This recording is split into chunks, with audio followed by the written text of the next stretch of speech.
Hey, Patrick, can you hear me okay? Yeah, I can hear you. You ready to get started? Yep. All right. We're going to go first to Danny Heifetz. Go ahead, Danny. Hey, Patrick, your confidence has been one of your defining qualities. You guys have had so many comeback wins and so many victories. Was there a moment? What was the moment you realized you weren't going to win this game? Probably when I threw the interception at the very end of the game. I mean, you knew it was pretty much over then because we had no timeouts. But I mean, we battled to the very end. I mean, that's one thing you can say. I mean, we played not very good football today, but we battled. And now you have to respect the guys for their toughness on doing that. You had that one play where you looked like you were Spider-Man. You were flying sideways through the air. You put the ball on the receiver's hands.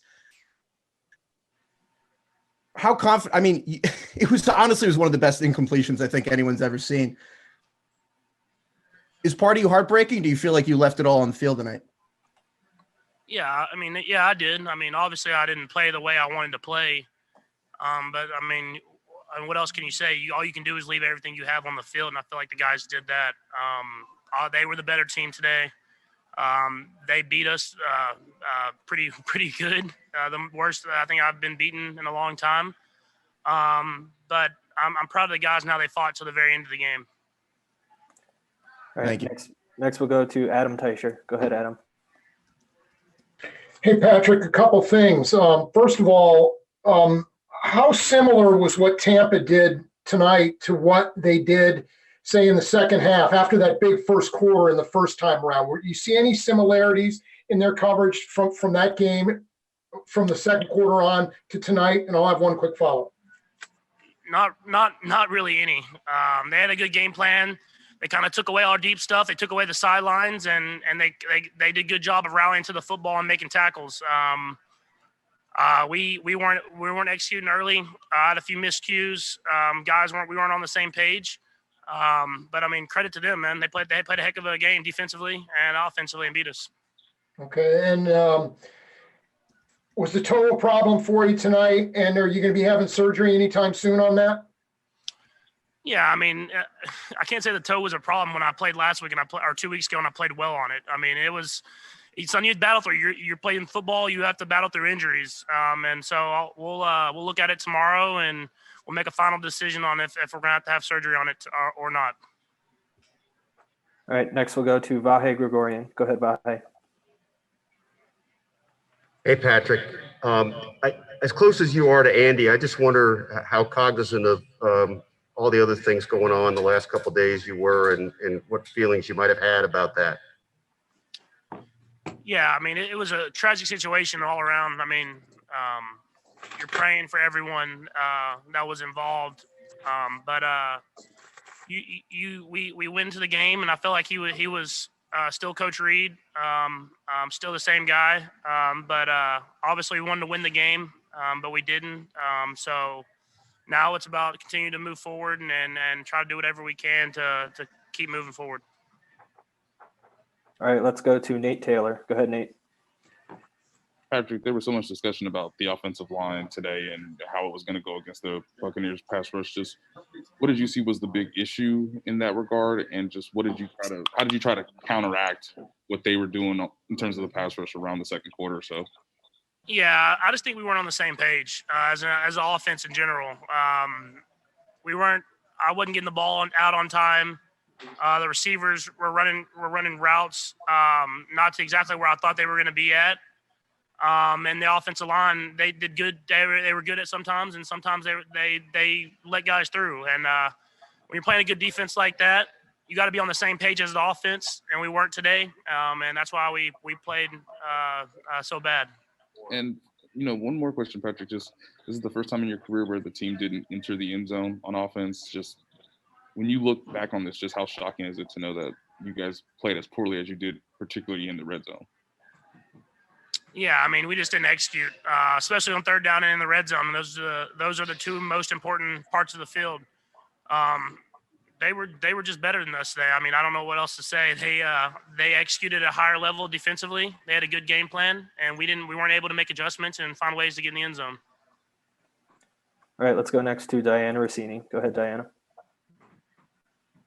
Patrick, I know you addressed it already, but just the awful situation that happened, just from your perspective with the team, how much of the situation that happened involving the young child in the car accident affect the team in terms of you guys heading into the weekend? Did it take the air out of it or change the vibe? I mean, I mean, it's hard. It's hard to kind of put it into words. I mean, it didn't take the air out of it. I mean, guys were still ready to go, but I mean, it's still a very tragic situation, and you want to keep that in the back of your mind, and you give prayers to the families that were involved, and especially the child that was involved. So I mean, I don't want to say it affected us on the field. I mean, they beat us. There's no excuses on that. But you're praying for those families. All right, let's go to Therese Paler. Go ahead, Therese.